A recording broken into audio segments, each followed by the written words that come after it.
Hi, how we doing? So today we're going to give you 10 tips to try and help you improve your iRacing or online sim racing experience. Stick with me. My name's Gavin Halls. This is Smoking Still Garage. Let's get on with it.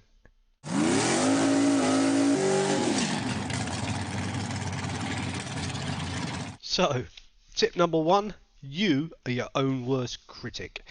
So take a look at your driving, examine it, and try and figure out where you're going wrong. Are you spinning out? Are you crashing? Are you making too many mistakes? Going off track? Focus on one of the points that you pick out and attack that first to get maximum performance benefit from the smallest time possible. Tip number two, select yourself a go-to track. This is a track that you can go on every week and do a bit of practice, but just focusing on your own driving. So focusing on your line, on your braking, on turn in, entry, apexes, exits, everything that you need to put together to get the best performance from yourself as a driver. Go-to track should feasibly have a lap that's under 2 minutes in length. That way you can quickly come back around and repeat what you've been doing. And also if you make a mistake, you haven't got to spend sort of over 2 minutes driving back round to score another lap time. If you keep the weather and the variables, so the weather and the track conditions set so that they're not changing, this gives you a nice solid baseline lap after lap, and then it's really easy to go back and look at your performance over time, and you can see the improvements which will spur you on to try and improve even more. Tip number three, select yourself a good go-to car as well to use in your driver training. A good go-to car should have minimal downforce and no driver aids whatsoever, so forget ABS, traction control.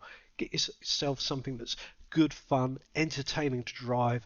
My recommendations, maybe take a look at the Skip Barber or the 911 Cup car. Both are demanding cars that spur you on to improve as a driver and learn about mechanical grip before you take the next steps up. Tip number four, try to schedule your week to include training and also a bit of racing and some fun time. Don't just spend hours and hours going round and round a track on your own. So try and schedule it in. So say for me, I try to race on a Wednesday night. That gives me sort of Sunday, Monday and Tuesday to practice that track and really start to get the best out of my car and my setup. But that also allows me some hours later in the week to go back to my go-to track and go-to car and focus on my driver performance and trying to improve myself. Tip number five. So if I'm taking on a new car or I've purchased a new car, the first place I go to is my go-to track. The theory behind this is if you already know the track you're driving around like the back of your hand, then you can just focus on understanding a new car that you're driving in and use that time as well to have a play around with the settings on the car and really get a feel for what everything does and the changes they make before you then go on to race that car at the track you need to. Tip number six, hitting the wall. And I don't mean in an accident, I mean the wall in yourself. It's at that point where we sort of plateau, where the big improvement gains start to slow off and go over the peak, and everything starts to slow down, and you just feel like you're not improving at the same rate you have been. It's quite normal. You could attribute it to burnout, but what I do in these situations is walk away from what I've been doing and go have a bit of fun.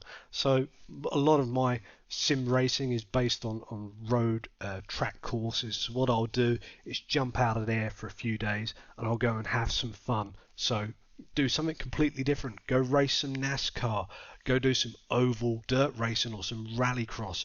I really like jumping in the Pro 2 trucks because you're still working on yourself as a driver.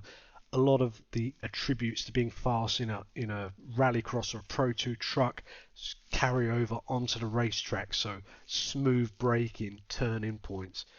getting the car balanced through the corners and applying the power.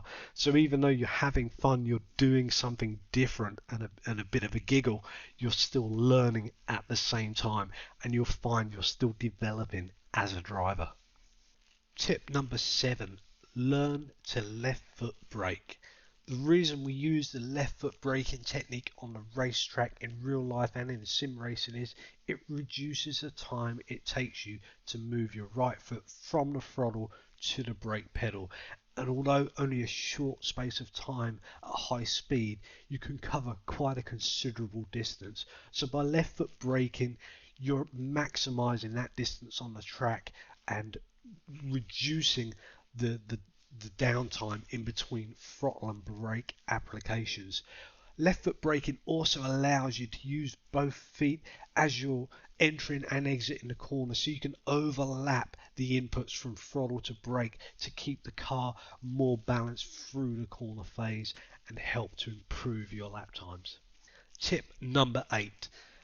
Don't believe that purchasing better equipment is going to improve your times drastically. The biggest improvement you will have as a sim racer is in yourself, and it's also the cheapest because you don't have to spend money on yourself to improve your ability. But work on getting the best out of the equipment you have. So make sure it's mounted securely. Try to minimize any movement in the equipment as you're using it. Take a look at your graphics settings and err towards getting the frames per second steady and controlled rather than making the graphics look pretty. Look at your driving position and try and get it to the best that you can with the equipment that you've got so that you're able to perform better as a driver. Set your field of view so it's correct so that you're getting the most from your screen.